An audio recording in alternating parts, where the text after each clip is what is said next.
Vote نہ دینا بھی ایک ووٹ ہے۔ پاکستان کے تناظر میں ایک تجزیہ ہم آپ کے سامنے پیش کر رہے ہیں۔ امریکی مصنف ڈیوڈ فاسٹر والیس کا یہ اقتباس جمہوریت کی ایک بنیادی حقیقت بیان کرتا ہے کہ حقیقت میں ووٹ نہ دینے جیسی کوئی چیز نہیں ہوتی۔ آپ یا تو ووٹ ڈال کر ووٹ دیتے ہیں یا گھر بیٹھ کر اپنے مخالف کے ووٹ کی اہمیت دوگنا کر دیتے ہیں۔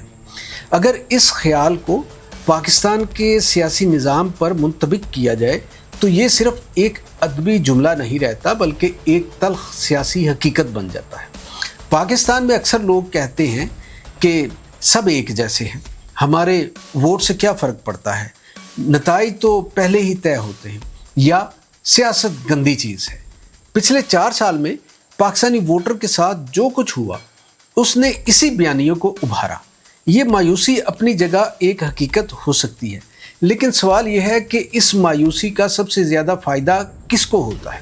غیر فعال ووٹر کس کی مدد کرتا ہے؟ جمہوریت میں کامیابی ہمیشہ کل آبادی کے ووٹوں سے نہیں بلکہ پول ہونے والے ووٹوں سے طے ہوتی ہے۔ فرض کریں کسی حلقے میں 1 لاکھ رجسٹرڈ ووٹر ہیں۔ اگر صرف 50,000 ووٹ ڈالے جائیں تو کامیابی کے لیے شاید 25 سے 30,000 ووٹ کافی ہوں گے، لیکن اگر اسی حلقے میں 80,000 افراد ووٹ ڈالیں تو نتیجہ مکمل طور پر بدل سکتا ہے۔ یعنی گھر بیٹھنے والا ہر ووٹر دراصل اپنے ووٹ کی طاقت کسی دوسرے کے حوالے کر دیتا ہے۔ اسی لیے یہ کہنا کہ میں نے کسی کو ووٹ نہیں دیا حقیقتاً درست نہیں، آپ نے فیصلہ دوسروں پر چھوڑ دیا۔ پاکستان میں ووٹر ٹرن آؤٹ کی حقیقت یہ ہے کہ یہاں ہمیشہ ایک بڑا مسئلہ یہ رہا ہے۔ الیکشن کمیشن کے مطابق 2024 کے عام انتخابات میں تقریباً 12 کروڑ 85 لاکھ رجسٹرڈ ووٹر موجود تھے، مگر مجموعی ووٹر ٹرن آؤٹ تقریباً 48% رہا، یعنی نصف سے زیادہ اہل ووٹرز نے ووٹ نہیں ڈالا۔ یہ اعداد و شمار ایک اہم سوال اٹھاتے ہیں۔ اگر آدھی آبادی ووٹ ہی نہ دے تو منتخب ہونے والی حکومت در حقیقت کتنے فیصد عوام کی نمائندہ ہوتی ہے؟ یہ جمہوریت کا قانونی مسئلہ نہیں بلکہ اخلاقی اور سیاسی سوال ہے۔ نوجوان ووٹرز کی اہمیت پاکستان دنیا کے نوجوان ترین ممالک میں شامل ہے۔ 2024 کے انتخابات میں تقریباً 44% رجسٹرڈ ووٹرز کی عمر 18 سے 35 سال کے درمیان تھی۔ پل ڈاٹ کی رپورٹ کے مطابق 2024 میں نوجوانوں کی ووٹنگ گزشتہ انتخابات کے مقابلے میں نمایاں بڑھی اور تقریباً 48% تک پہنچی، جو پاکستان کی انتخابی تاریخ میں نوجوانوں کی سب سے زیادہ شرکت تھی۔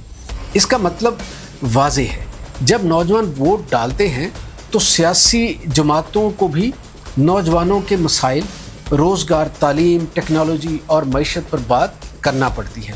جب نوجوان گھر بیٹھتے ہیں تو پھر سیاست دوبارہ انہی روایتی طاقتوں کے گرد گھومنے لگتی ہے جو پہلے سے منظم ہوتی ہے۔ منظم ووٹر ہمیشہ فائدے میں رہتا ہے۔ پاکستان کی سیاست میں بعض گروہ انتہائی منظم ہوتے ہیں، ان کے ووٹر ہر حال میں ووٹ ڈالنے نکلتے ہیں۔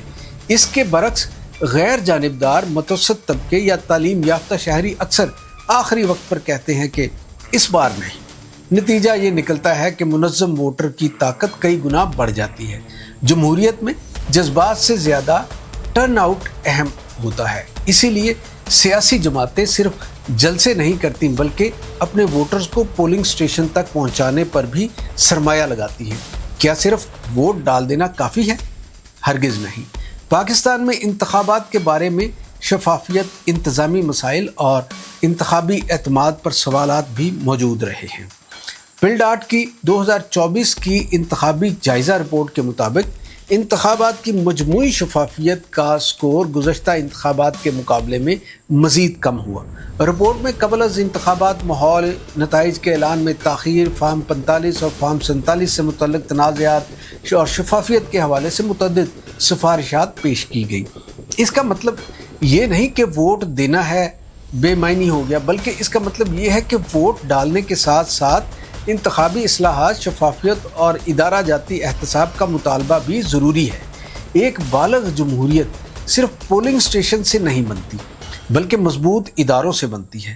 ووٹ نہ دینے کی سیاسی قیمت اگر تعلیم یافتہ پیشہ ور نوجوان اور شہری طبقہ ووٹ نہیں دیتا تو پارلیمنٹ میں ان کے مسائل بھی کم نمائندگی پاتے ہیں۔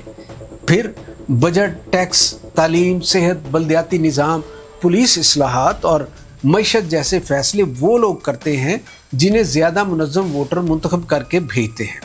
بعد میں یہی لوگ شکایت کرتے ہیں کہ ہمارے لیے کوئی کام نہیں کرتا۔ جمہوریت میں شکایت کا اخلاقی حق اسی وقت مضبوط ہوتا ہے جب شہری اپنی بنیادی ذمہ داری بھی پوری کرے۔ کیا پاکستان میں عوام کی مایوسی بے بنیاد ہے؟ نہیں۔ معاشی مشکلات، سیاسی کشیدگی، مہنگائی، انتخابی تنازعات اور اداروں پر عوامی اعتماد کے سوالات حقیقی مسائل ہیں۔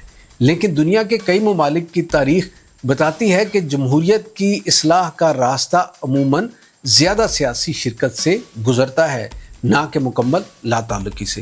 اگر باشعور شہری سیاست چھوڑ دیں تو سیاست خالی نہیں رہتی، اس جگہ کو کوئی اور پر کر دیتا ہے۔ نتیجہ کیا ہے؟